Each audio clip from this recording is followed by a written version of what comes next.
Bienvenidos Perla, Jorge, Oscar, Silvina desde las redes y a todos los asistentes acá presentes y también a través de las redes. Bienvenidos Perla, Jorge, Oscar. Secretaría Científica nos regala un momento privilegiado para los analistas, en el que podemos tejer lazo social en el diálogo. Desde el debate de la teoría y las referencias a la clínica, es posible hacer lazo social. Celebro poder encontrarnos, compartir esta mesa y sentir sobre todo la presencia, lo comentábamos hace unos minutos. Igualmente las redes sociales nos van a ayudar a llegar más allá y acercar a quienes no pueden estar hoy presentes. Confieso que al llegar a cualquier espacio me siento comprometida a preguntar a cada uno cómo le parece que podemos saludarnos. Con abrazo, con beso, codo, puño. Venimos de una época donde el encuentro con el otro, ensombrecido por el miedo al contagio, trajo aparejada la angustia. Oportunidades del inconsciente para ubicar en el lazo social los puntos del Edipo aún en elaboración. Voy a traer solo una cuestión para abrir la mesa. Cuando hablamos de fobias, usualmente nos lleva a algo infantil. De hecho, podemos decir que es a partir de allí que Freud trae a los niños a la construcción de la teoría. Me gustaría rescatar el carácter constitutivo de las fobias. Las fobias son infantiles por definición, en el sentido que tiene que ver con un momento de pasaje hacia el Edipo de constitución subjetiva, y no necesariamente se consolida en un objeto fóbico.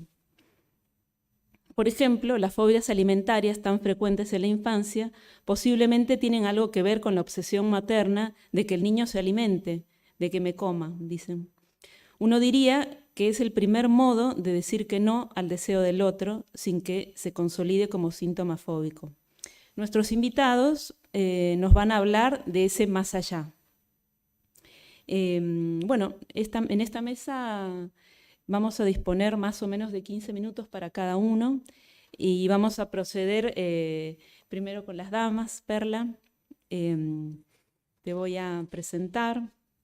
Perla Frenkel es profesora de estudios bíblicos, psicóloga de la UBA, magíster en psicoanálisis, miembro titular en función didáctica de APA, docente de Instituto Ángel Garma, coordinadora de la carrera de posgrado de especialización en psicoanálisis de la Escuela de Graduados y Universidad de La Matanza, ¿no?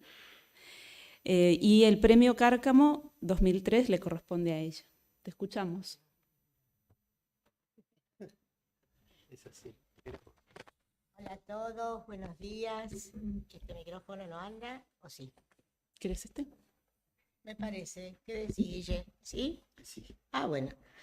Bueno, lo primero que les quiero decir es que fue tan emocionante entrar a la institución, abrazarnos, besarnos, qué sé yo. Todavía estoy un poquito emocionada. Así que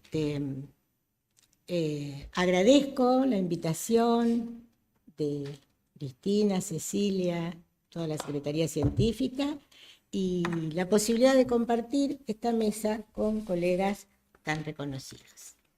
Yo escribí algo así como el elogio de la fobia.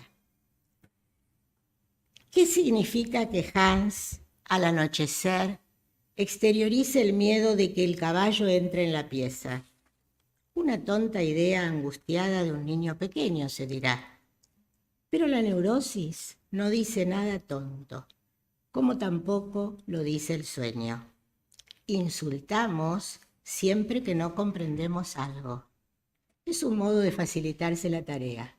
Esto es Freud en el caso Juanito. Comenzaré diciendo que quien esté libre de ella, me refiero a la fobia, tire la primera piedra. En ese sentido diremos, a diferencia de lo escrito en Juanito, que no se trata de ninguna tontería. Sabemos que el mecanismo es común al de la histeria y la neurosis obsesiva, donde se trata de la separación entre la representación y el afecto. Afecto, que en la histeria va al cuerpo, en la fobia se desplaza un objeto y en la neurosis obsesiva a las ideas. Cuando decimos afecto, decimos angustia. Y de lo que se trata es del tratamiento de la angustia en las diferentes presentaciones clínicas. Me interesa ubicar también cómo pensamos hoy el tema de la fobia. Pensar en la angustia, en sus desbordes, nos acerca a la cuestión del Das Ding, que ya nos trae Freud en el proyecto. Cuando hablamos de Das Ding, nos referimos a la cosa, no a la representación de cosa. Esta es una cuestión que aclara muy bien Lacan en el seminario 7 en la ética, ¿no? Das Ding, Vorstellung y die Sache Vorstellung. Cuando se logra sintomatizar, perimetrar la angustia y desplazarla hacia un objeto, se evita el mismo y la angustia se calma. Angustia que tiene que ver con la presentificación del Das Ding. Será en la sublimación donde la pulsión le permite bordear, contornar el Das Ding y crear algo nuevo. La función del otro también la vemos en el proyecto. Con el alimento que el bebé recibe en su desamparo y en su necesidad de otro, hay un más allá del alimento. La enigmática frase, el inicial desvalimiento del ser humano es la fuente primordial de todos los motivos morales, podemos conjeturarla. Me da más de lo que pido. Y el bebé se pregunta, ¿qué quiere de mí? Y resulta que como en Análisis terminable e interminable dice, sin apelar a la bruja, en referencia a la metapsicología, no avanzamos un solo paso. Aquí me refiero a lo lo primordial, lo originario, lo fundante. Es necesario que esté para que el resto de las cosas existan. Se trata de la vivencia de satisfacción, donde más allá del alimento tenemos la pérdida del objeto de necesidad, cuestión necesaria para la descripción del deseo. Entonces, angustia y deseo van juntos. En la neurosis, la angustia se nos revela ante el deseo del otro. Angustia que encontramos como moneda de cambio que circula. Trataremos de ubicar cuál es el trámite que se realiza en la fobia, porque de última siempre se trata de cuestiones de trámite. En vez de decir, como el conocido texto inhibición, síntoma y angustia, voy a anunciar al revés, angustia, inhibición, síntoma, en este caso fobia. Cuando el Das Ding se presentifica y no se puede velar, el sujeto queda apresado. En esa angustia ante algo se precipita el desborde y viene la consulta. La pérdida del objeto garantiza la posibilidad de desear. Vela el Das Ding. El problema es cuando esa falta no se produce. Para Freud, las fobias infantiles son un subrogado, una sustitución del acecho de los peligros internos, del acoso de la pulsión, y agrego del acoso del superyo. Será la fobia entonces aquello que le permita poner baliza, contornear lo real, el Das Ding, y aquí en el desplazamiento hacia el objeto fobígeno se anudará la pulsión. El síntoma cristalizó y el deseo quedó prevenido. El superyo precipita el encuentro con Das Ding. Por eso las explosiones de angustia, en tanto que la fobia, al alejar, nos muestra su relación con las formaciones del inconsciente. Es un síntoma a ser interrogado en análisis.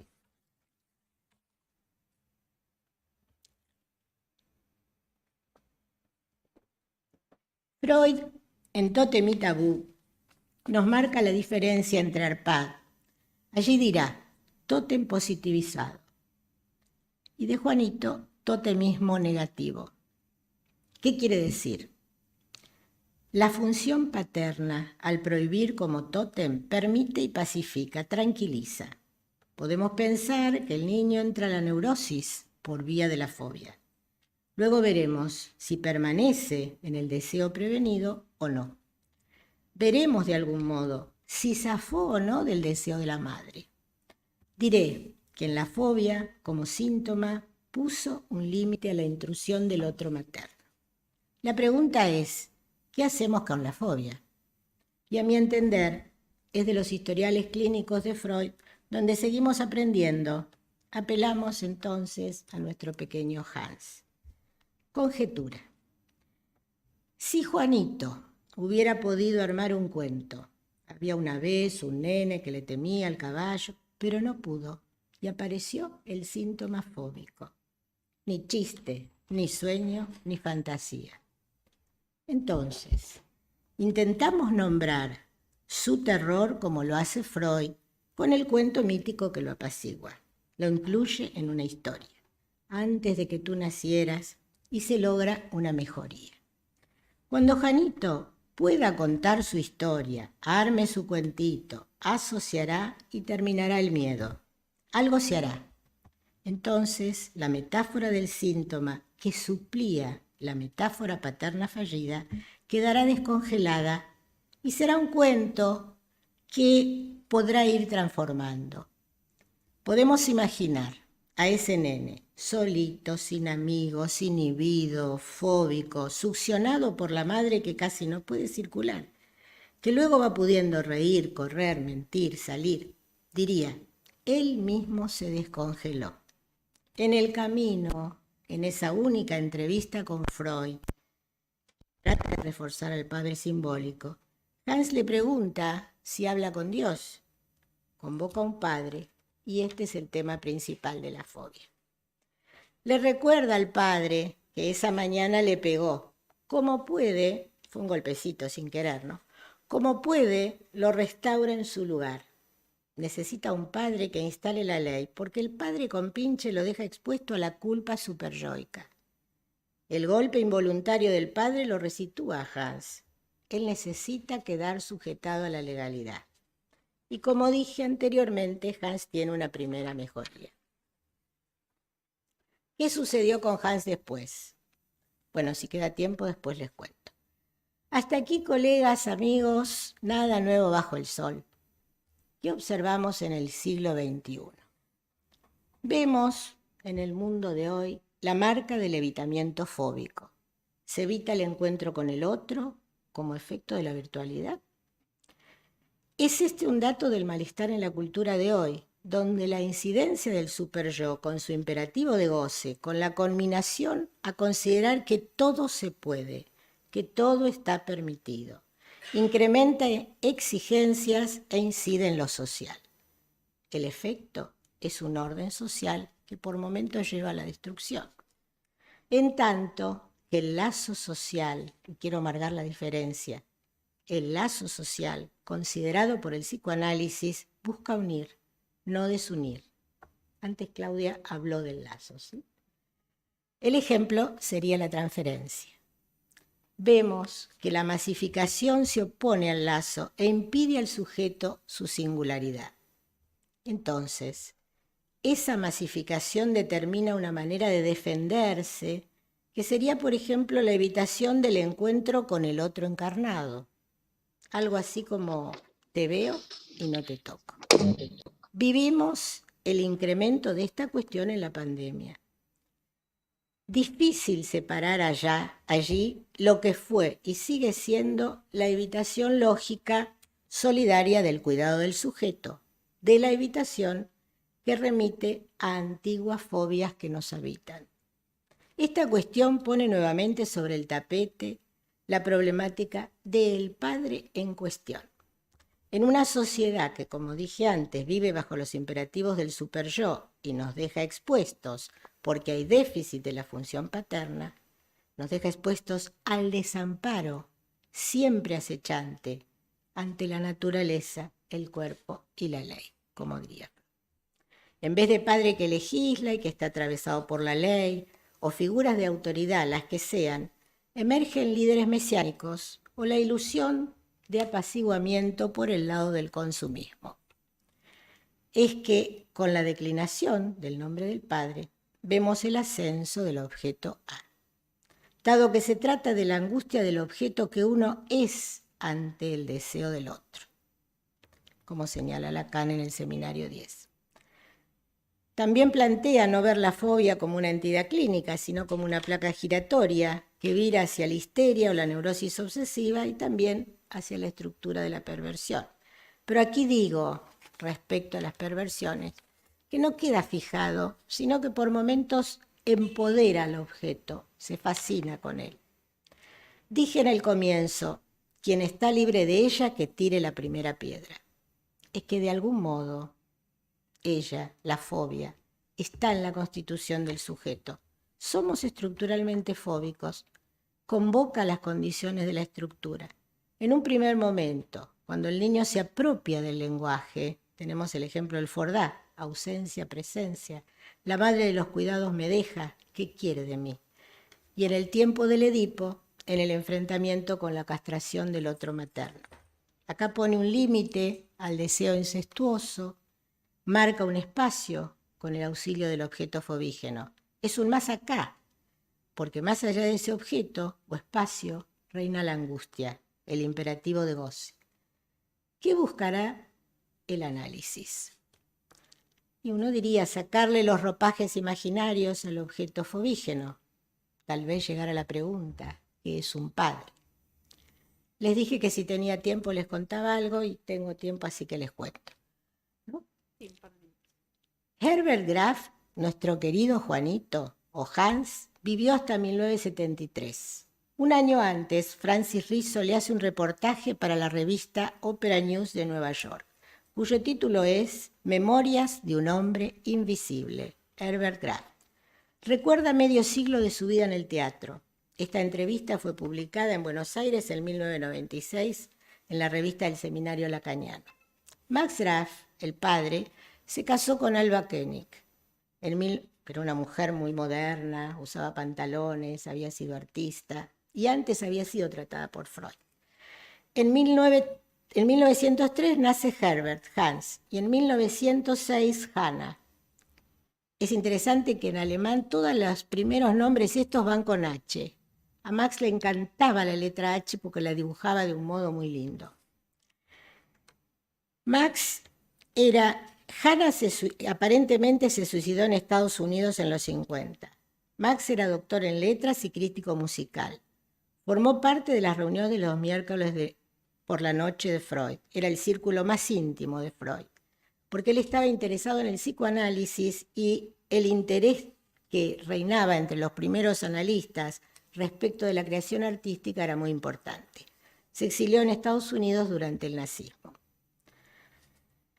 Después del tratamiento de Hans, la pareja se separa y Max se casó 2 veces más. Para Freud, Max había sido un discípulo, un amigo, un buen padre, pero nunca lo menciona como hombre de una mujer. Y este es un tema en relación a qué transmite un padre. Uno diría que Max es un buen ejemplo, el padre de un fóbico, cariñoso, generoso y jugando el papel de compinche de su hijo. Respecto a Herbert, cuando él recuerda a su padre dirá, fue el hombre más extraordinario que he conocido, y en esas entrevistas no dice nada de su madre. En su vida profesional tuvo muchos éxitos y en lo afectivo muchos fracasos. Es interesante que Lacan, quien no lo atendió, ni lo conoció, ni leyó las revelaciones de Memorias de un hombre invisible, se anticipó clínicamente al designar la teoría de la fobia como placa giratoria, dado que Herbert creó un escenario de ópera giratorio para poner en escena la ópera Carmen. Herbert pudo de chico entrar a las funciones de la ópera real porque su padre, cuando tenía suficiente material para hacer la evaluación de la misma, le dejaba el asiento a su hijo y éste se fascinaba escuchando. Herbert llegó a ser director de teatro de ópera y allí combina la música con la producción de escenografía.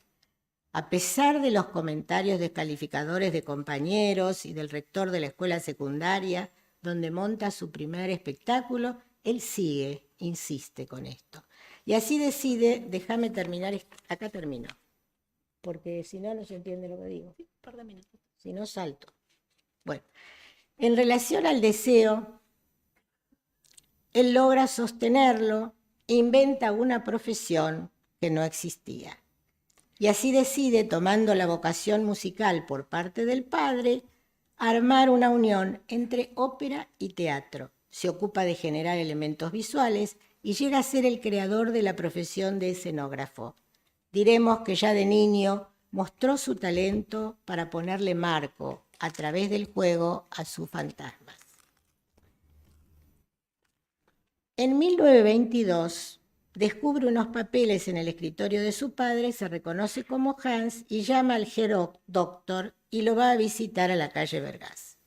Freud lo recibe, lo abraza y en aquella puesta en escena final del historial, cada uno queda con sus madres, porque ha quedado abierto el tema de la sexuación en referencia a Hans. Él se casa finalmente en el 1966. A los 63 años tendrá una hija a la que llama Hannah, como su hermana, y fallece en el 73. Llegó a ser un importante director de ópera. En el 36 comienza a trabajar en el Met de Nueva York. En el 60 se vuelve a Europa, se muda a Suiza, escribió libros y se define como hijo de un profesor, como un hombre que sabe lo que hace y cree en la transmisión de la enseñanza. En el número de 1974 de la Revista Internacional de Psicoanálisis podemos encontrar diálogos publicados por Peter Grünberg, quien como lector casual encuentra en una revista de ópera entrevistas al director de escena Herbert Graf y lo une con el pequeño Hans. Herbert muere debido a una caída, estaba afectado por cáncer de riñón y en relación a qué es un padre, acá podemos pensar que algo pasó con la transmisión entre Max y Hans, porque del amor por la música de su padre, el hecho de dejarle lugar en la ópera, vimos que algo pudo hacer con eso, con el vacío generador causa de deseo.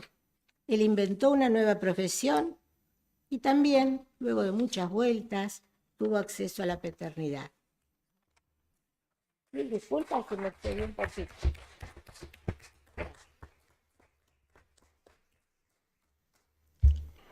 Bueno, Jorge Mosner es titular y didáctico de APA, coordinador del grupo Encuentro Psicoanalítico, docente de tercer y cuarto año de la especialidad de psicoanálisis de niños y adolescentes del Distrito 12 de la provincia de Buenos Aires y autor del libro Práctica del Análisis, Análisis de una Práctica. Te escuchamos. Bien. Bueno, Tiresias vio a Atenea desnuda y le valió la ceguera. Actión, el cazador, mira a Artemisa desnuda, queda fascinado. Artemisa lo castiga transformándolo en animal. Lo que van a escuchar a continuación es pura ficción. Si ustedes creen que puede tener algún viso de realidad, corre por cuenta de vuestras fantasías. Este relato sitúa las acciones y las palabras hace 40 a 41 años. Entonces, hace muchos años, una colega que trabajaba en selección de personal me pregunta si puedo recibir al capo de una empresa. Le respondo, como corresponde a un muchacho judío, con otra pregunta. ¿Por qué no lo voy a recibir? Unos días después llama a un señor al que llamaré Arnold, posiblemente porque su figura me recuerda a Schwarzenegger. Quedamos en una entrevista. Llega este hombre de unos 45 a 48 años aproximadamente, yo tenía 35 en aquel entonces, un tipo robusto, en cierto modo pintón, canoso. Me dice que nunca necesitó un psicólogo, pero está en una situación muy especial, muy rara, que le da mucha vergüenza y lo angustia. Me deja la incógnita de qué se trata y me remite al contexto. Esto es lo que me hace pensar que es un tipo ordenado, organizado. Conjeturo que lo que le ocurre es algo que lo descoloca, que le quita el control. Me dice que es el director de una importante empresa alemana y la psicóloga que me recomendó es la dueña de la consultora con la que trabajan. Pienso, ¿empresa alemana? Arnold, no será nazi este tipo, ¿no? Sigue. Estoy casado con Emily y tenemos 2 hijos maravillosos, Walter y Arthur, que tienen 16 y 14 años. No tengo problemas con mi familia ni tengo problemas laborales. Aunque usted no lo crea, tengo problemas con los gatos. Me dan terror. Me lo dice de un modo particular, con ironía, un poco burlándose de sí mismo. Vea, yo sé que es una idiotez, pero me sucede. Le voy a contar lo que pasó. Mi empresa está en un edificio viejo. Al lado había una fábrica cerrada, una fábrica de productos alimenticios. Mi empresa la compró para demolerla y construir un edificio nuevo. Pero cuando la demolieron hubo una invasión de cucarachas, de bichos, de ratas en el edificio en el que estamos ahora.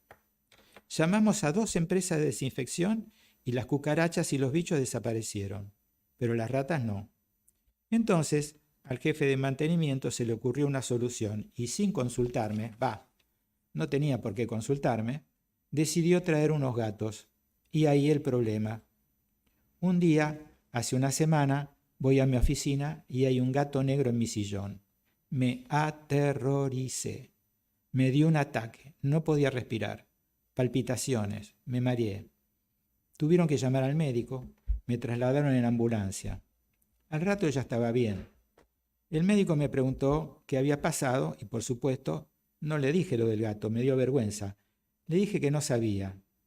¿Problemas en la empresa? Sí, doctor, le dije, problemas en la empresa.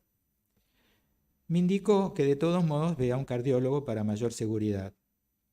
Bueno, así como me ve que soy grandote, fuerte, campeón de natación, muy bueno con la paleta, pero los gatos me aterran. Y más que nada los gatos negros. Y no creo que sea por el tema este de los gatos negros dan mala suerte. Cuando veo de lejos algún gato, siento que me voy a morir. Lo que hago es salir corriendo. Los gatos me dan un cagazo padre. Por un lado pensé yo, ¿no? Qué bueno, un caso de zoofobia como Juanito. Pero si cuando le interprete se enoja y el tipo es un nazi. Pero aquí estamos. ¿Desde cuándo le pasa esto del terror a los gatos, Arnold? Le diría que desde siempre, solo que cuando veía un gato tenía como un apronte para la angustia y cuando salía corriendo y ya estaba lejos después se me pasaba. Pero desde que trajeron los gatos a la empresa, me tengo que obligar a ir, es una tortura. Por primera vez en mi vida preferiría no ir a trabajar.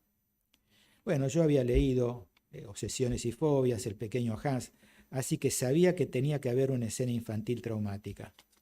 Insistí. ¿Así que desde siempre le pasa esto con los gatos? ¿Desde chiquito? No, no exactamente. Mi mamá me contó que cuando era chico le tenía miedo a los gatos, creo que un poco a los perros también, pero de eso no me acuerdo. Pero durante el colegio primario no, ese tiempo me parece que no le tenía miedo. Le diría que el miedo a los gatos me volvió a los 16 años más o menos.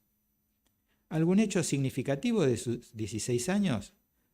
Paso le recuerdo que su hijo mayor, Walter, tiene 16 años. Sí, se sonríe. Walter me dijo que quería debutar. Bueno, justamente eso es lo que me acuerdo de mis 16 años. Debuté con una prostituta. Se queda un rato en silencio. Me acuerdo que me impresionó mucho esa mujer. Era una morocha. Las tetas no me impresionaron tanto, eran tetas chicas. Pero el matorral negro que tenía ahí abajo sí. Eso me impresionó. Así que la mina tuvo que trabajar un rato para que se me fuera el susto. Se queda otro rato en silencio. Me acabo de acordar algo que no me acordaba hace mucho, pero hace mucho, mucho que no me acordaba. Un día, cuando era chico, póngale unos 4, 5, máximo 6 años. No, debe ser 5 porque todavía no iba a primero inferior. Entré al baño y mi mamá estaba desnuda y le vi ahí abajo el matorral negro, le dije. Arnold, sigamos en un próximo encuentro, ¿le parece? Esta primera entrevista fue un martes, lo cito para el jueves. Llega el jueves, muy jovial, sonriente, erguido, se sienta en el sillón frente a mí. Jorge me dice, usted es muy bueno. En aquel entonces todavía no se había filmado Analízame, pero ahora cuando recupero aquellas escenas, Me acordé de Robert De Niro, el mafioso, cuando le dice a Billy Crystal, el psicoanalista, "You are good". Jorge, usted en un solo encuentro me curó el miedo a los gatos. Se me fue totalmente. Ayer estaba en la empresa y los gatos andaban por ahí y a mí no me pasaba nada, cero angustia. Incluso hice la prueba, me acerqué a uno que andaba por ahí y nada, no me asusté, no me angustié. No salí corriendo, cero palpitaciones. Y eso gracias a usted. Si no fuera porque usted me fue llevando de los gatos a la prostituta y de la prostituta a cuando vi desnuda a mi madre, quiero decir, supongo que aquí puedo decirlo, ¿no? Cuando le vi la concha a mi madre. Si no hubiera ido de una situación a la otra, se podría pensar que hizo magia.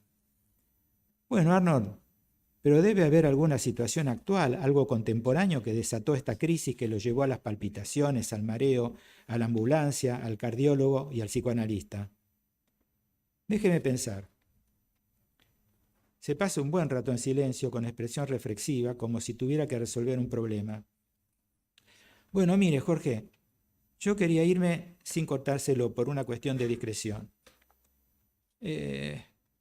Pienso asustado, quiere irse. Pero creo que usted va a ser discreto y merece que le diga la verdad. Al mismo tiempo que le voy a responder su pregunta sobre qué situación actual tiene que ver con todo esto de los gatos y demás. Mire, con Emily estamos casados hace casi 20 años. Siempre le he sido fiel. Y mire que tuve oportunidades en los viajes, en los eventos empresariales. Algunos amigos se iban de joda, chupaban, se iban con minas. Me decían, Arnold, sos un boludo, ¿cómo te perdés a tal o cual pendeja? Pero nunca, nunca le fui infiel a Emily. Ahora lo que pasa es que Cynthia rompió todo eso que para mí es tan importante. Pienso, sorpresa, Cynthia es la consultora que me recomendó. Sigue. Cynthia el otro día me dio el ultimátum. Quería que nos acostemos. Y usted tiene miedo de encontrarse con el matorral negro, con el gato. Tal cual, tenía miedo, porque anoche superé la prueba, ¿me comprende? Ah, entonces, no cree que necesite venir más. Tal cual. Bueno, intenté convencerlo de la conveniencia de que continúe viniendo, pero bueno, que seguramente tenía intensos sentimientos de culpa por traicionar a Emily, qué sé yo cuántas cosas le dije, pero concluyó con un incierto intento de calmar mi disgusto, diría un intento mentiroso. Déjeme pensarlo y lo llamo. Le voy a decir muy pronto, muy poquitito, les voy a decir muy poquito porque va a ser lindo escuchar los comentarios que puedan hacer. Uno, pienso que mi prejuicio, mi fantasía de que Arnold podría ser nazi, posiblemente contribuyó a que no encontrara instrumentos interpretativos adecuados para que pudiera comenzar un psicoanálisis. Para vuestra tranquilidad, y en aquel momento para la mía, esta que allí llamo Cynthia, un tiempo después me la encontré y me informó que Arnold provenía de una familia de intelectuales que llegó a la Argentina mucho antes de la guerra y odiaron a Hitler y al nazismo. 2. La fobia es, entre otras cosas, un mecanismo de defensa que consiste en huir, en evitar. ¿Qué es lo que por compulsión repetitiva hizo Arnold? Huyó de mí como huía de los gatos. Yo representaba para él una amenaza, me convertí en un gato. Y eso demuestra que no era tan bueno. Una vez más, les recuerdo, esto ha sido un relato de ficción, nunca me pasó algo así en el consultorio.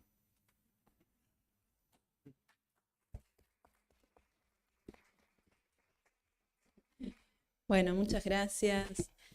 Gracias por esta ficción, Jorge. Pensaba un poco en la intervención de Perla y también en la intervención de Jorge. Cada uno desde su lugar nos trae algo fundamental de la fobia, que al parecer es la fobia. La fobia deja un lugar o toma un lugar donde la función paterna dejó vacante, ¿no? Y Perla nos trajo una cuestión más reflexiva, teórica, y y Jorge una cuestión más ligada a la clínica. Yo les traigo un chiste de Mafalda. Mafalda le dice a su papá, ¿qué diferencia hay entre decir papá y decir padre? Ninguna, le dice el padre. Solo que papá es más familiar y padre más respetuoso. O sea que nunca podré decirte padre. ¿No? Bueno, Oscar. Oscar Paulucci es psicoanalista, médico especialista en psiquiatría, miembro titular en función didáctica de APA, full member de la IPA y de FEPAL, profesor del Instituto de Psicoanálisis de APA e profesor invitado de maestrías y doctorados en USAL, coautor de los libros La misteriosa desaparición de las neurosis, Saber del límite, Psicoanálisis, ficción y clínica, debates cruciales en psicoanálisis, cuerpo, Edipo, castración, On Training, análisis, debates, lecturas de la clínica a propósito del relato La mano mala de Masud Khan. Te escuchamos. Bueno, muchas gracias. Cuando empecé a pensar el tema, siempre me ordeno en relación a un título, ¿no? Y el título que pensé es El enigma y las paradojas del objeto fóbico. Vamos a ver si tocamos algunos puntos al respecto. En primer lugar, les quiero agradecer a la Secretaría Científica, a Cristina y a todo el grupo por haberme invitado, porque estas invitaciones me permiten a mí repensar, releer, repensar la clínica. Volví a recorrer textos de Freud, volví a recorrer Juanito, postfreudianos, textos de Mom, textos de Lacan, algún texto mío que escribí con Isabel Duhovne que se llama Una aversión apasionada a las fobias y que está publicado en el libro La misteriosa desaparición de las neurosis, es un capítulo. Y me parece que me permitió a mí repensar la vigencia de algunos conceptos y la articulación con la clínica analítica. Precisamente porque este año el eje de la Secretaría Científica es la cura en psicoanálisis, así que querría instalar algo de lo que voy a decir en esos ejes, ya que Perla, por ejemplo, me avanzó, me copió, tomó una línea bastante semejante a la que yo iba a tomar, pero me permite y me alivia. No me vas a copiar a mí. Interactuar. No, siempre va a haber una pequeña diferencia, y me parece que de eso se trata, que en la relectura de los textos podamos hacer no ecolalia, sino una marca diferencial que nos enriquezca. Esto en primer lugar. En segundo lugar, que estamos presentes en cuerpos, y me parece muy valioso. Yo vine caminando desde mi casa y fue bastante emocionante ya venir caminando, reencontrarme con locales, algunos que ya no están, después de 2 años, y encontrarme con ustedes, con los colegas, con Jorge, con Claudia, con Perla, y con los que están acá presentes y los que están presentes en Zoom. Pero creo que es una sensación también para mí emocionante. En tiempos de las no cosas, este verano leí un libro de Byung-Chul Han que se llama Las no cosas, ¿no? Que inclusive toma el tema de Dasdin, toma referencias de Lacan en relación a la cosa y a Freud, pero no se refiere a la mera corporeidad, se refiere a algo del objeto referente, sino al encuentro de los cuerpos. En ese sentido me parece que vivimos en una época de evitación, una época de fobia generalizada. Vos mencionaste algo, y en definitiva creo que es una evitación del deseo, ¿no? Hay una evitación del deseo con este imperativo de goce que trajo Perla, en el cual lo que predomina es un empuje superyoico creciente, porque hay conmoción de lo que Lacan llamó nombre, después nombres del padre, después llamó ese uno, esos significantes amo que ordenan un poco el simbolismo humano y nos ubican en relación a una escena. Esto me parece que tiene mucho que ver con las fobias, ¿no? La clínica psicoanalítica, dice Lacan por ahí, es lo que se dice en un análisis, ¿no? Y también dice por ahí que es lo real, como lo imposible de soportar. Freud habla de las 3 profesiones imposibles también, ¿no? Educar, gobernar y psicoanalizar. Las vías de transmisión de la clínica son muchas, porque uno es la experiencia de estar con el analizante y otra es cómo esto se transmite, ¿no? Pero el análisis es una vía de transmisión, las discusiones entre analistas, los relatos de la clínica. Hace un par de años que estoy dando seminarios con relatos de la clínica acá en APA y realmente es muy enriquecedor para mi gusto. En cuanto a que siempre en la experiencia de la clínica hay algo intransmisible, ¿no? A veces se considera como inefable, pero no es inefable. Yo creo que hay una frase que leí de Eric Porges que dice algo así como que ese es el umbral de la invención, lo intransmisible, ¿no? Que opera en el lugar de la causa. Así que toleremos lo intransmisible de la transmisión para que algún efecto se produzca que nos cause para establecer una posible diferencia, ¿no? Querría enfatizar acá que en el psicoanálisis, a mi entender, no se trata de hacer una teoría aplicada. Uno no analiza un fóbico, una histérica, un obsesivo, lo que sea, sino hay un punto clave que me parece que tengo el privilegio de hablar último y hacer algún comentario con respecto a cómo pensar la entrada en análisis, porque me parece que el problema de la fobia es que alguien viene a sacarse el síntoma, ¿no? Me está pasando con alguien que consultó hace poco, que su motivo de consulta es el síntoma, y ahí me parece que tenemos un problema, porque si no hay un enigma de saber que atraviese la queja por el síntoma, está bastante dificultada el establecimiento de la transferencia analítica. Me parece que en el caso de Jorge hay algo con respecto a la fobia de los gatos a pensar, ¿no? Cuando se le estabiliza el síntoma o encuentra alguna otra función supletoria de esta función paterna que desarrolló muy bien Perla, me parece que ahí estamos en problemas, ¿no? Es decir, que la queja por un síntoma no alcanza, ¿no? En esto que yo decía de no hacer teoría aplicada, pensaba en una frase de Lacan que es fácil de decir y difícil de aplicar, es ignorar lo que uno sabe. ¿Por qué? Porque me parece que el saber en la práctica, esto ya lo dijo Freud, es complicado para escuchar algo nuevo y diferente que me parece que está en el eje de la operación analítica, ¿no? Freud hablaba además de neocreación, ¿no? Creo que Carlos Valle lo mencionó cuando habló en el tema de la neocreación, me parece que es lo que marca la diferencia entre el psicoanálisis y las psicoterapias. De un modo global diría que las psicoterapias pretenden restituir un estado anterior, mientras que lo que nosotros pretendemos es que haya un cambio de posición subjetiva que lo deje al sujeto con otra relación con su deseo y con, digamos, aquellas fuentes de goce que lo llevan a un sufrimiento repetitivo, ¿no?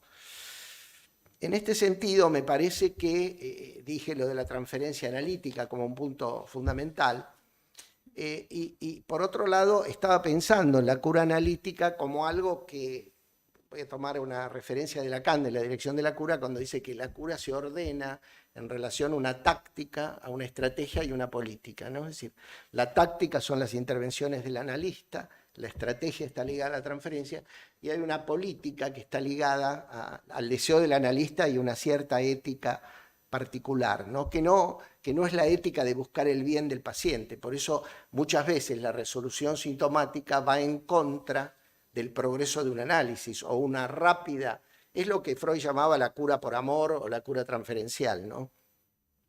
En cuanto a la delimitación de las fobias, me parece interesante para ubicar el problema del objeto, retomo un poco la línea que traía, que tiene un lugar intermedio las fobias para Freud, lo ubicó como síndrome, ¿no? Está ahí entre las neurosis actuales y la psiconeurosis.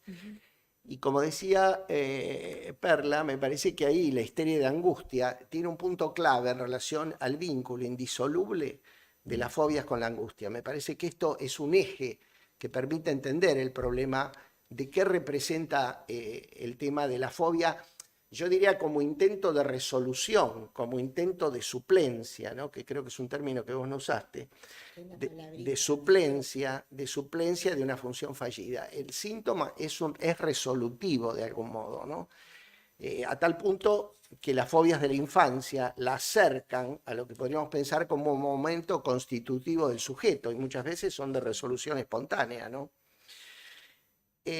La primera paradoja que uno ve en Juanito es una cuestión doble, que la fobia ya acota la angustia, porque hay un periodo en Juanito en el cual la angustia no se calma con la presencia de la madre. Esto me parece que es un punto importante para repensar toda la problemática edípica, y cómo pensamos el deseo materno y cómo nos corremos de una naturalización del Edipo en términos de pensar que el deseo por la madre es algo dado de entrada. Lo que antecede al deseo por la madre es el deseo materno, ¿no? El deseo materno en la línea, que uno lo puede leer en Freud, en la línea de los equivalentes fálicos, en relación al lugar que ocupa el infans, en términos de Lacan podríamos decir como objeto de goce materno, ¿no? Entonces, la fobia, la primera paradoja es que lo que produce temor acota la angustia. Esta me parece que es la primera paradoja. Y la segunda paradoja es que lo evitado, que sería el gato en este caso, es también buscado. Él no podía dejar de pensar en los gatos. Una vez me encontré en Cataratas del Iguazú con un conocido mío y había un cartelito, yo estaba con uno de mis hijos, y había un cartelito en uno de los caminos donde mostraba el dibujo de una serpiente. Y entonces, charlando con él dice, yo le tengo terror a la serpiente. Entonces mi hijo, que era adolescente en ese momento, dice, dice, yo también le tengo miedo, pero dice, lo mío es diferente. Yo no puedo dejar de pensar en las serpientes y pueden aparecer en cualquier lado. En relación a esto, otro punto que me parece importante es que estas serían las dos paradojas. El otro aspecto que me parece importante es cómo pensar la línea interpretativa en las fobias, ¿no? Porque me parece que esto me parece fundamental en relación a una línea interpretativa que pasa más por la vía de la significación. Por ejemplo, el caballo en Juanito representa al padre, a la hermana, a él mismo, porque está identificado, dice Juanito, yo soy el potrillo, ¿no? En un momento dado.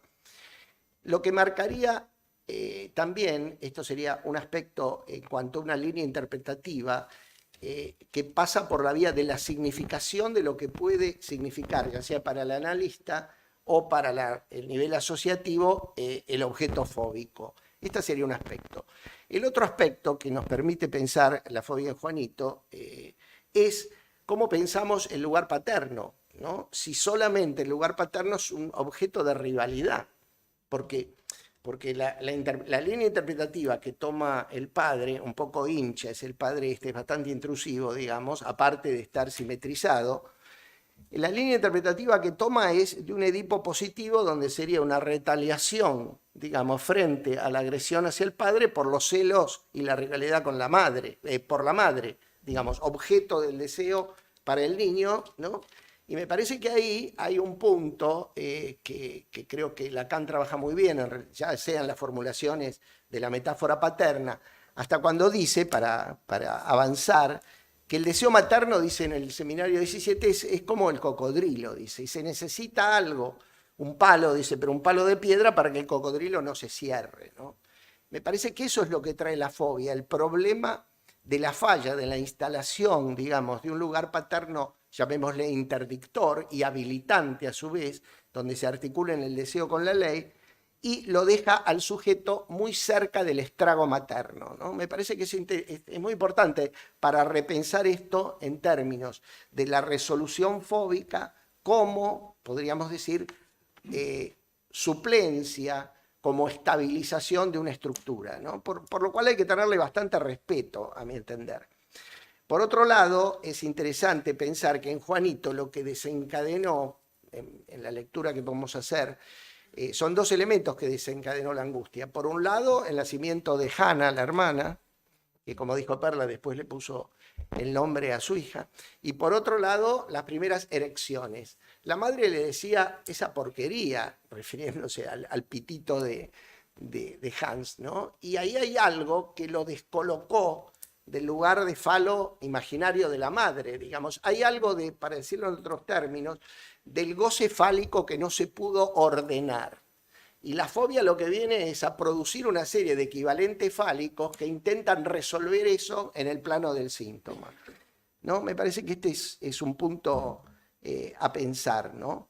Es decir, entender el síntoma fóbico como una suplencia frente a esta, digamos, falencia de la operación metaforizante, ¿no? Por otro lado, hay un artículo publicado en la revista Silicet donde muestra también la posibilidad de viraje hacia un objeto fetiche, ¿no? Por ejemplo, un botón, en ese caso de un chico, estaba ubicado como objeto fóbico que despertaba angustia y temor. Sin embargo, la multiplicación de los botones lo que producía es una excitación del orden del fetichismo, ¿no? Por otro lado, no solamente Jorge habló de las zoofobias, Perla habló de Juanito y la zoofobia, y yo también. Creo que hay otro problema donde todavía el marco del límite, de ese borde que viene a resolver el síntoma, es mucho más inestable, que son las ágora y claustrofobias, ¿no? Es interesante pensar cómo funcionó en Juanito el enchapado simbólico, que es cuando Freud le establece el mito edípico, al modo de como Melanie Klein hace en el caso Dick, ¿no? Cuando establece algo de ese mito edípico como una especie de armado simbólico, ¿no? Y eso permite el desarrollo de lo que Lacan llama el cristal significante de la fobia, con una serie de producciones míticas. Porque una cosa que quiero resaltar es que en las fobias hay algo fallido de la construcción fantasmática. En las fobias, sobre todo cuando la estructuración prioritaria es fóbica, ¿no? En ese sentido, me parece que es importante pensar cómo se resuelve el Edipo en Juanito, ¿no? Lacan dice que es un heterosexual no viril. Perla contó toda la historia posterior, y creo que hay algo interesante ahí, porque hay algo del orden de la posibilidad de invención, ¿no? Y creo que ahí las concepciones de los últimos desarrollos de Lacan con respecto a la noción de síntoma permiten pensar esta cuestión de estabilización de un sujeto que, más allá que quede con algún resto, con un residuo, digamos, con algo que podríamos llamar la dimensión de lo incurable, resuelve algo con la creación de ese hombre invisible de la ópera, ¿no? Dando vuelta a la última parte de lo que quiero decir, dando una vuelta de página, el estatuto del objeto, digamos, en las fobias ha traído muchos debates. En el kleinismo es un objeto oral, muchas veces se desconoce que la oralidad, por ejemplo, en Freud es una máscara del falicismo, por ejemplo, es una regresión del falicismo al oral, digamos, ¿no? Pero siempre es un objeto sintomático metafórico. Y voy a recordar un texto que me lo tenía en la cabeza y lo volví a leer, de Diana Rabinovich, a quien va mi recuerdo, murió hace poco. Y Diana Rabinovich presenta un caso de fobia a los vampiros, que me parece que ejemplifica bien la diferencia entre operar por la vía de la significación, de cuando rescatamos el valor significante de la operación de suplencia que el objeto fóbico produce. Era un señor, ella lo relata, que me parece que lo trató en su época que estuvo en Venezuela. Era un señor que se presenta diciendo que él tiene temor que a la noche se le aparezca un vampiro y que se tire encima de él, ¿no? Entonces, él venía de un análisis en el cual, digamos, la línea interpretativa, según ella relata, había sido expresarle toda una cuestión interpretativa vinculada con lo oral, o sea, el deseo vampírico, el deseo de ser vampirizado, el temor a ser vampirizado, la voracidad, y no había producido demasiados efectos. Cuando se empieza a analizar con ella, le cuenta que la escena que a veces se imagina es que él está en un lugar, en una gran mansión, y que de repente hay muchas torres, y que están los Cárpatos, y que de repente se abalanza, se abre la ventana, parece como El hombre de los lobos, ¿no? El sueño de los lobos. Se abre una ventana intempestivamente y aparece un vampiro que se le tira encima, ¿no? Entonces, ella tomó otra línea, empezó a investigar de dónde venía la palabra Torres y Cárpatos, y aparece que Torres es el apellido materno, es digamos, el apellido de la madre, mientras que Cárpatos incluye algo del apellido de la abuela paterna. Lo interesante del caso es que pasa lo siguiente: él tiene el mismo nombre que el padre. Lo único que diferencia de un modo significante al padre de él es el apellido materno, Torres. Entonces, lo que se va desplegando ahí, que Torres representaba de algún modo algo de este deseo materno extravagante que hemos hablado, y de algún modo marcaba Cárpatos el límite, la suplencia, en términos de digamos, esta función fallida metaforizante del padre. Y que, esto me parece muy interesante, que quiero puntualizar, no es el objeto del fantasma, es decir, el vampiro no era el objeto del fantasma, no había en juego una fantasía inconsciente oral. Esto me parece importante. Ella relata que con el trabajo con estos significantes disolvió a Drácula. Y termino lo que quería transmitir hoy con lo siguiente. El significante de la transferencia encarnado en el analista muchas veces produce la organización de la fobia. Creo que, como en el caso de Jorge, a veces hay problemas cuando se soluciona demasiado pronto. Esta persona que me ha consultado hace muy poco, creo que está recién entrando en análisis, pero por otra vía que no tiene que ver por la cuestión del síntoma, porque ahí me parece que podemos quedar entrampados. A veces se organiza la fobia, se acota la angustia y se puede producir un movimiento significante que no solo anule el síntoma, sino que pueda ayudar a que el sujeto deje de tener una posición prevenida frente al deseo. Y muchas veces se producen efectos, digamos, metaforizantes, hay fantasmatizaciones que faltaban, o virajes, esto de la placa giratoria, hacia la obsesión o hacia la histeria. Uno de los riesgos que he verificado es que el analista termine en un lugar de objeto acompañante y que no haya efecto de corte.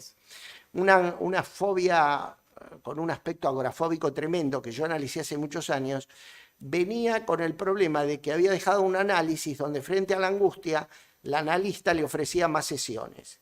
Y una vez, cosa que me dejó un poco temblando, me llamó por teléfono para pedirme una sesión y yo le dije que no se la podía dar. Y eso efectivizó un efecto de corte. Y termino, digamos, diciendo que siempre hay un límite en cada análisis que debemos respetar. Freud nos dijo una vez, creo que una sola vez lo dice, que a veces hay que retirarse en silencio y con todos los respetos. Y que además hay un resultado siempre asintótico de la cura, ese resto incurable que mencioné antes.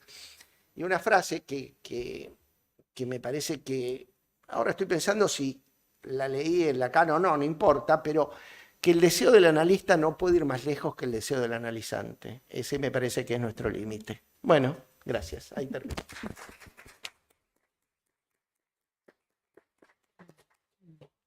Bueno, muchas gracias. Me quedo pensando en algunas cuestiones que nos han traído los tres. En principio, hacer referencia a algo que es el gran elefante blanco, que es la cuestión epocal, ¿no? Y hoy en día pensaba, no sé, quizás por el influjo de las redes sociales, quizás por el aislamiento, por la pandemia, tendemos a hablar rápidamente de las fobias, de que alguien es fóbico o de que las pantallas preservan al fóbico. Me gustaría pensar un poquito más acerca de los límites entre la inhibición y las fobias. Oscar trajo algo de esto en relación a la operación de sustitución. Y por otro lado, también me interesaba mucho, ya que está tan presente en este tema, la cuestión clínica, digamos, esa posición del analista y su disposición a poder retirarse, ¿no? Para resolver algo del orden de la fobia.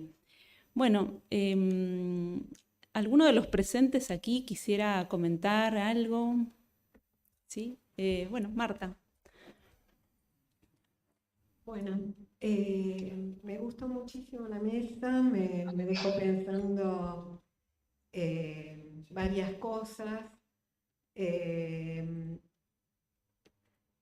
el caso que plantea Jorge, preguntaría ¿por qué el paciente se va? Si podés decir algo cuando te transfiere la fobia al consultorio, ¿por qué el consultorio se vuelve el objeto fobígeno?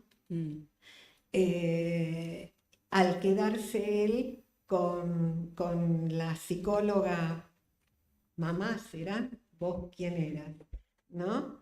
Después, con respecto a las otras ponencias, pensaba lo que decías vos, Paulucci, que con respecto a la madre de Juanito, ¿no? Y la metáfora del cocodrilo, que curiosamente es una metáfora oral al estilo kleiniano, una boca enorme, con dientes, tragándose y devorándose al niño. Vos le agregaste con una significación fálica que después aclaraste que no estaba presente en el discurso materno, burlador del pene del niño, ¿no? Y fallido en la ecuación simbólica. Creí entender eso. Bueno. Ahora, también Perla trae la misma acepción. Lo que me llama la atención es que nunca se habla de lo que Freud trae en el historial, que es la sexualidad infantil, perversa, polimorfa, ampliamente desplegada por Juanito con sus novias, con las que tenía sensaciones autoeróticas y masturbatorias súper importantes. Entonces, preguntan, ¿está el deseo materno con toda la genealogía, ¿no? Pero, ¿qué hacemos con esas marcas y puntos de fijación de la sexualidad oral, anal, fálico-uretral, que construyen ese cuerpo, que por supuesto va a ser burlador de la ley, porque contra la investigación sexual, la curiosidad y las vivencias eróticas sensibles, ¿cómo se instala la ley? Gracias, Marta. Carlos.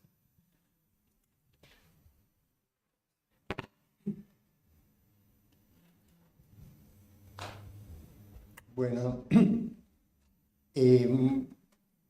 muy ricas las tres intervenciones, montones de temas, de puntas. Yo solamente voy a hacer hincapié en un par de elementos que me parece que enlazan de algún modo las tres intervenciones. Impar no, impar, son tres.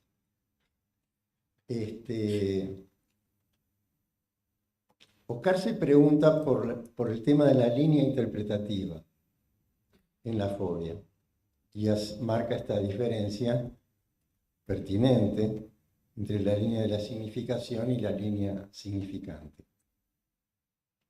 Yo diría que la línea interpretativa por de pronto es una línea en movimiento.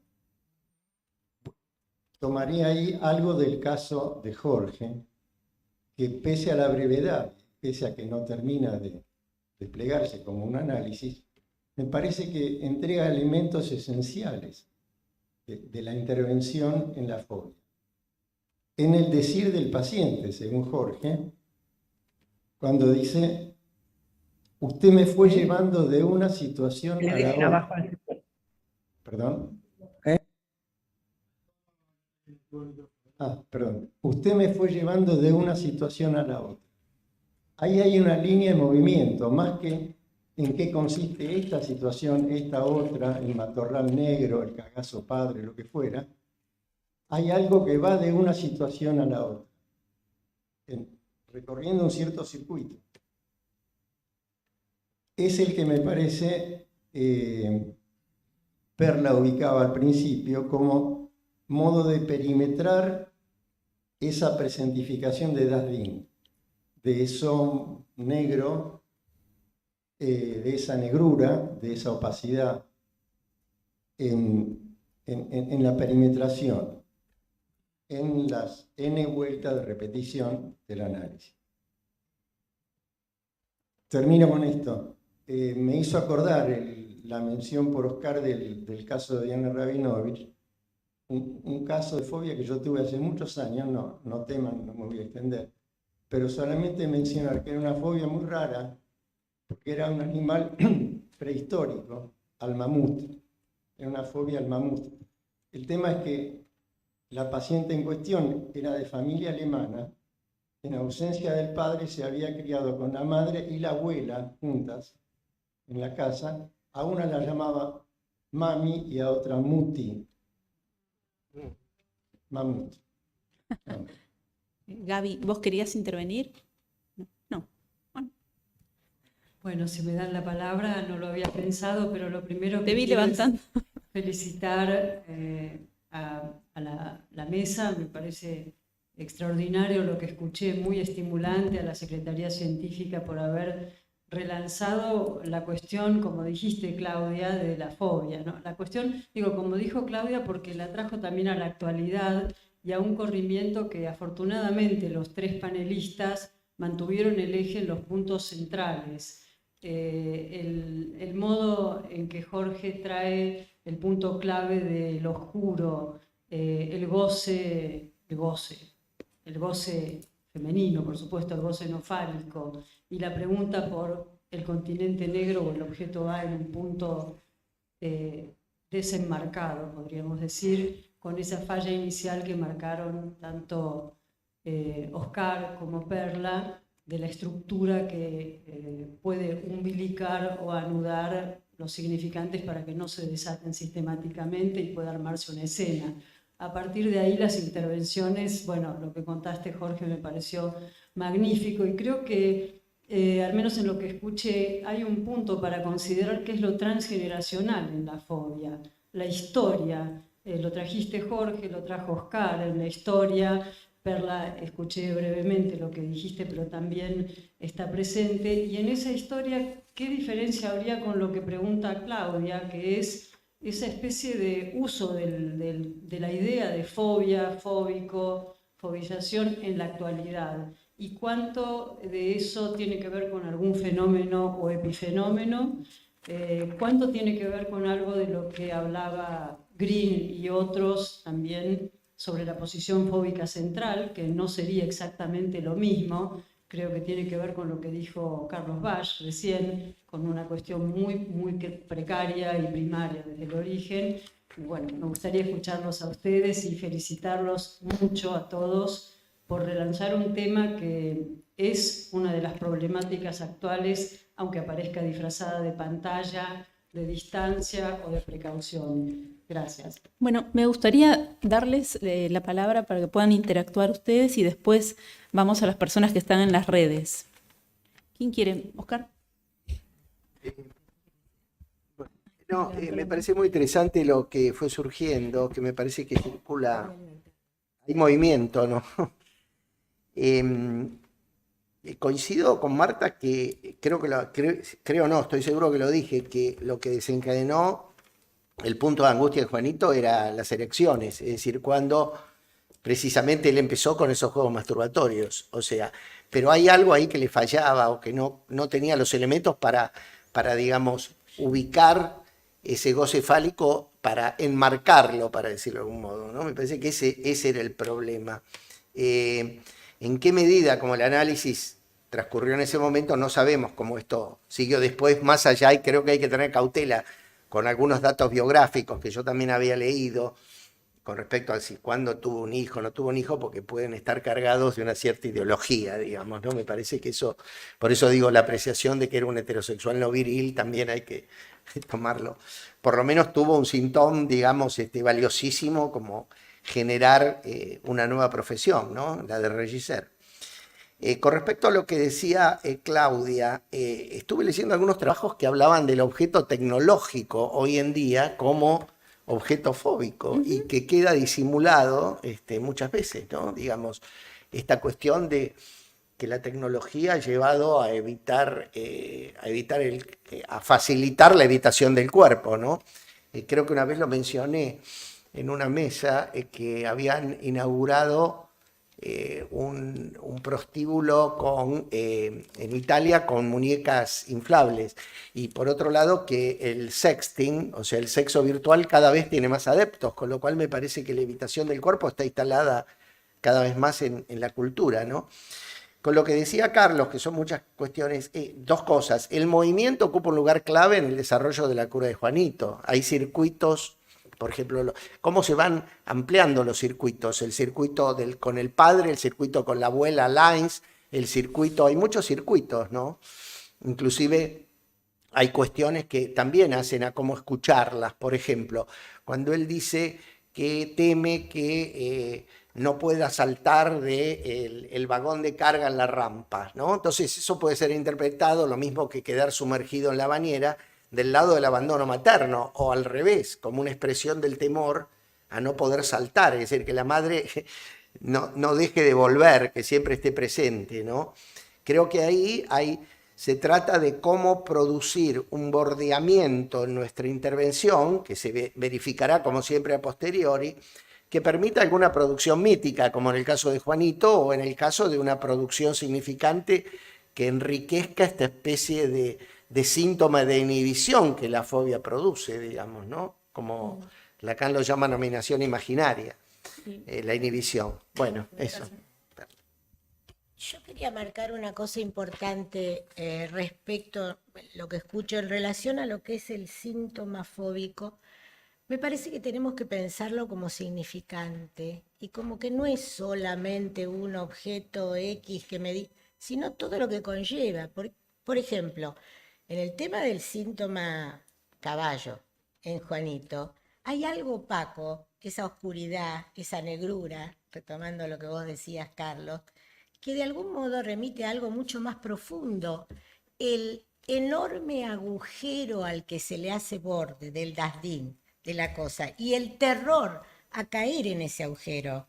Digo, la pulsión puede hacer borde de algún modo, elevar el objeto a la dignidad de la cosa, tendríamos sublimación, pero también hay algo del orden de cómo hacemos para dejarlo afuera, y en la fobia lo vemos con el parapeto, palabra freudiana, el cerco que se le pone para no caer en ese enorme agujero. Respecto del tema que nos quedó pendiente, que me parece que es todo un tema, que es el tema de la agorafobia, del temor al gran espacio, del terror, y ahí conjugar el gran espacio con la mirada y ese terror. Esto de los lugares perimetriados y de los mapas, los fóbicos tienen dificultad para leer mapas, es todo un tema. ¿No? No quiero decir los fóbicos, digo, un dato que aportaría esto es eso. Y respecto al tema de la interpretación, me parece que poder llegar a darnos cuenta que el objeto fobígeno tiene que ver con lo pulsional, sería una de las formas, ¿no? de sacarle vestidura, ropaje a toda esta cuestión. Y hay algo importante que me parece, que es también en el encuentro transferencial, cuando uno puede poner nombre a lo que sucede, al otro, a uno, ese encuentro de dos que establece ese lazo social que es la transferencia, y darnos el tiempo necesario para que esa cuestión de el quedar apresados y cristalizados en ese elemento pueda ir cediendo. Y para eso hace falta tiempo. Digo, hay un montón de recursos de curaciones milagrosas que enfrentan al sujeto con lo fóbico, ¿no? Que están muy en boga, que bueno, uno podría ganar mucho dinero con eso, pero no sé cuánto les dura. Le voy a dar la palabra a Jorge. Bueno, para mí es muy importante la contratransferencia. Por ejemplo, en lo que les conté, mi estado anímico tenía que ver con el miedo. Es decir, yo también tenía miedo. Tenía miedo de que ese hombre fuera un nazi y además era un tipo grandote. Así que también tocó algunas cuestiones infantiles. Y yo creo que, en definitiva, digamos, la contratransferencia determina enormemente la posición desde la cual voy a interpretar, cómo voy a entender el material, etc. Lo que sucedió, en cierto modo, respondiéndole a Marta, es que efectivamente me transformé yo, el consultorio, yo en el objeto fobígeno. no puedo dejar de reconocer que el hecho de que este hombre nos siguiera me dio un cierto alivio, ¿no? Yo quería tener paciente, era un paciente interesante, pero al mismo tiempo sentí alivio cuando se fue. No quiero dejar de decirles algo, para mí un ámbito metafórico que Freud ha utilizado enormemente. En casa me cargan porque dicen que prefiero la mitología griega a la Guerra de las Galaxias. Phobos, ¿no? Fobia, aparece como sustantivo en la Ilíada por primera vez. Phobos es un dios menor, es hijo de Ares, Marte, el dios de la guerra, y Afrodita, o Venus, la diosa del amor.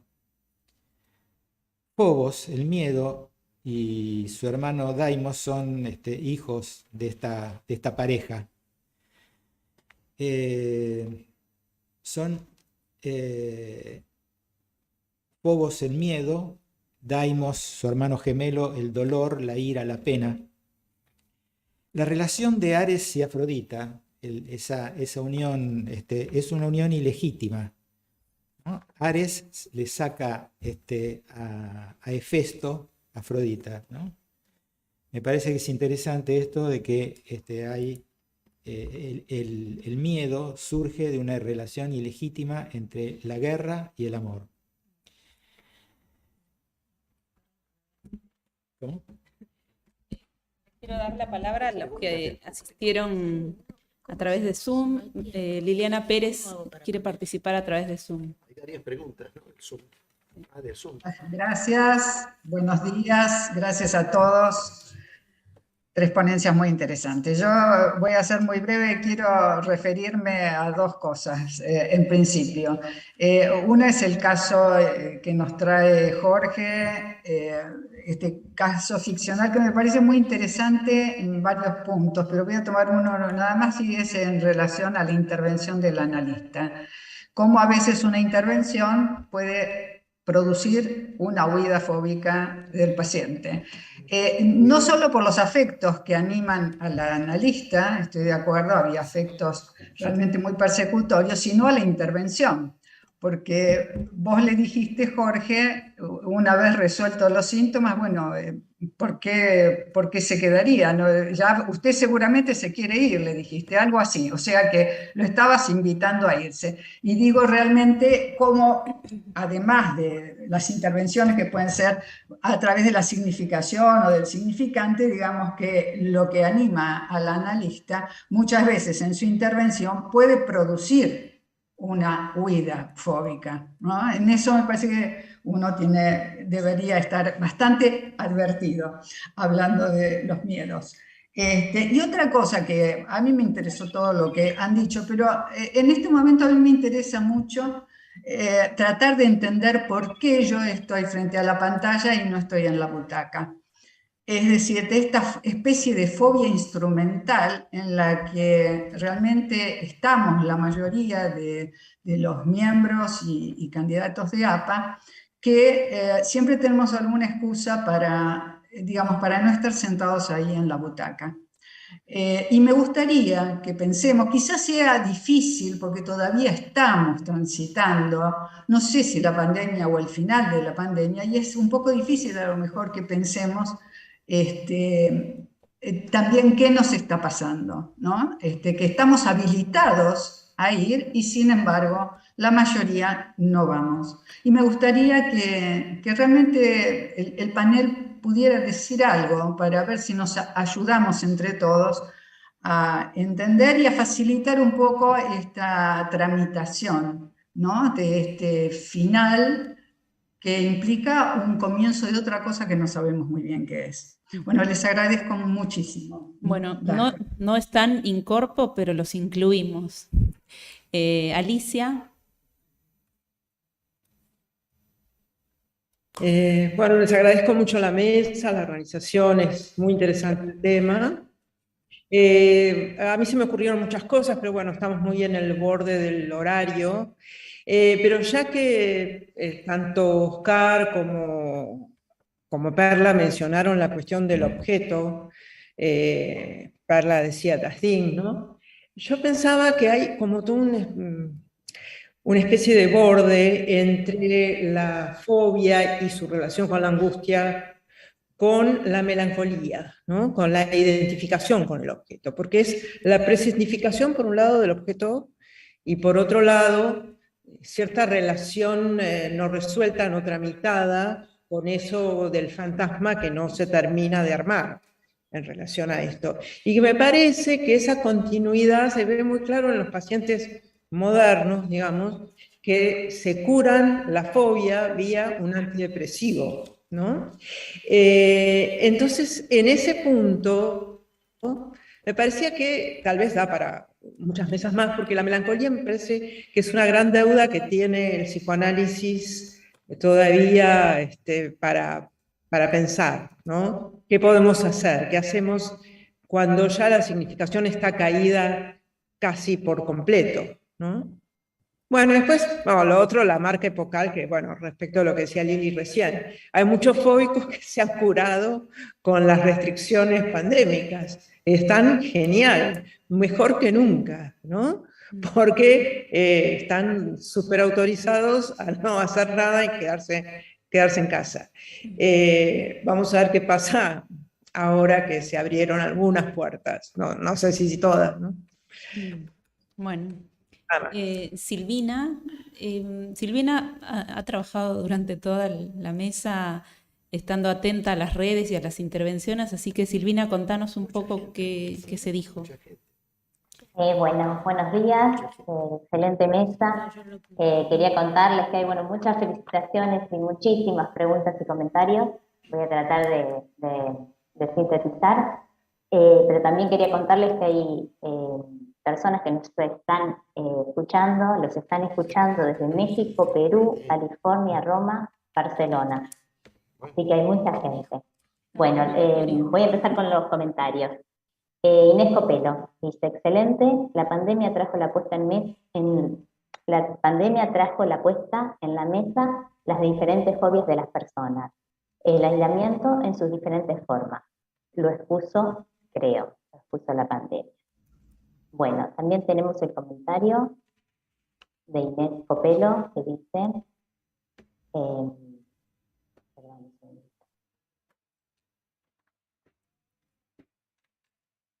bueno, felicitaciones.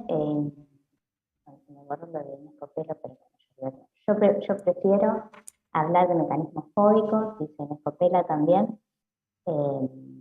Amalia Sochi dice, ¿establecerían diferencia entre las zoofobias y las fobias espaciales, agora y claustrofobia? Y luego de que el doctor Paulucci lo contestó, gracias Oscar al establecer la diferencia. Bueno, Inés Copelo dice, coincido con el sumo, respeto a la fobia porque evitan el análisis, también como dijo el licenciado Jorge. Bueno, Ana Rosenfeld pregunta, ¿qué piensan sobre el ataque de pánico en relación a la fobia? bueno, muchas gracias. Hay muchas más, no sé si quieren que las lea. Sí, gracias Silvina. Hay mucho para recoger, claro, esto es Hay muchas más. Un tema súper actual que tiene que ver con la época y la clínica, así que seguro que hay muchas intervenciones. Voy a ejercer la función paterna y les voy a dar la palabra 1 minuto a cada uno. Perla, después yo. Perla. Sí, Perla primero. Me gustó lo de fobia instrumental. Yo pienso que está operando la fobia instrumental y como vos decís, estamos en esto. Respecto a la melancolía, yo lo diferenciaría totalmente. La melancolía sería el fracaso, hay un arrasamiento subjetivo. El sujeto, como lo señala en el manuscrito G, hay una hemorragia libidinal, no hay ningún freno a la posibilidad de frenar esos desbordes. Brevemente voy, Y respecto al ataque de pánico, yo lo diferenciaría, porque el ataque de pánico es la explosión de la angustia, bien generalizado. En cambio, la fobia, por el desplazamiento, va la cuestión a un lugar. adentro, afuera o a un objeto. Entonces, hay muchos que lo consideran que es lo mismo, yo lo diferencio totalmente. Bien. Oscar. Bueno, brevemente, un título quizás para la Secretaría Científica, tomando en cuenta el lugar de la contratransferencia, porque creo que acá después podemos discutir mucho la contratransferencia. Le digo como título: contratransferencia, obstáculo, contratransferencia, guía para la interpretación. Digo, para pensar esto, creo que lo de Nazi operó en algún punto como obstáculo en relación a escuchar alguna otra cuestión, pero es para pensarlo como... Dos cosas. A veces la angustia, en relación a lo que decía Alicia, la angustia hace pensar en el diagnóstico diferencial con la psicosis, y creo que ahí no hay que dejarse, digamos, engañar, me sale, con respecto a un planteo kleiniano, donde siempre estaría atrás de la neurosis la psicosis. Y me parece que las entrevistas preliminares pueden dar cuenta de si hay o no forclusión del nombre del padre, en tanto se pueda acotar la angustia. Y en esas entrevistas, el llamado ataque de pánico pasa a tener un acompañamiento del analista que neutraliza o empieza a establecer un primer borde, ese borde inestable en las claustros y agorafobia. Y creo, con respecto a lo que dice, y con respecto a lo que dice Alicia, que es importante, yo hablo de melancolías, porque hay melancolizaciones en la neurosis y otra cosa es la psicosis maníaco-depresiva. Y un comentario a mi amigo Juan, que hace una pregunta sobre el síntoma desde Mar del Plata. Me parece que Lacan trabaja la noción de síntoma, que heleniza en el sentido griego el síntoma como el análisis, como un pasaje del síntoma al síntoma, a un cuarto nudo que anuda lo fallido de la función paterna, y es lo que Lacan dice en los últimos seminarios como saber hacer con el síntoma, saber hacer algo ahí, ¿no? Termino. En nuevas puntualizaciones sobre neuropsicosis de defensa, Freud dice: los casos graves de esta afección, se refiere a neurosis obsesiva, culminan en la fijación de acciones ceremoniales o en una manía de duda universal o en una existencia estrafalaria condicionada por fobias. Es decir, una suerte de locura de fobia. Esa es una de las cuestiones que quería decir. La otra es con respecto a la pregunta de Liliana. Efectivamente, uno puede advertir que hay pacientes que se animan a venir, digamos, están más en una cuestión histeroide, digamos, de exhibición, de mostrar y de contar.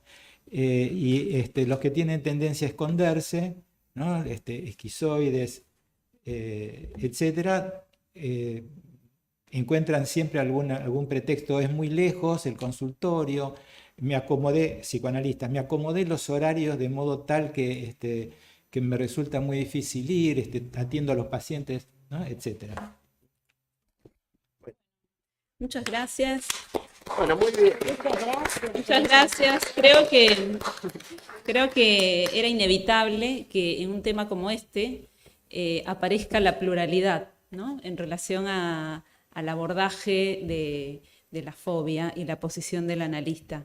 Bueno, lo cual celebramos en esta institución. Muchas gracias a los que están allá y a los que están más acá. Son muchos los que están acá, aclaremos que hay muchos acá. No sé si va a haber lugar la próxima. Bueno, foto.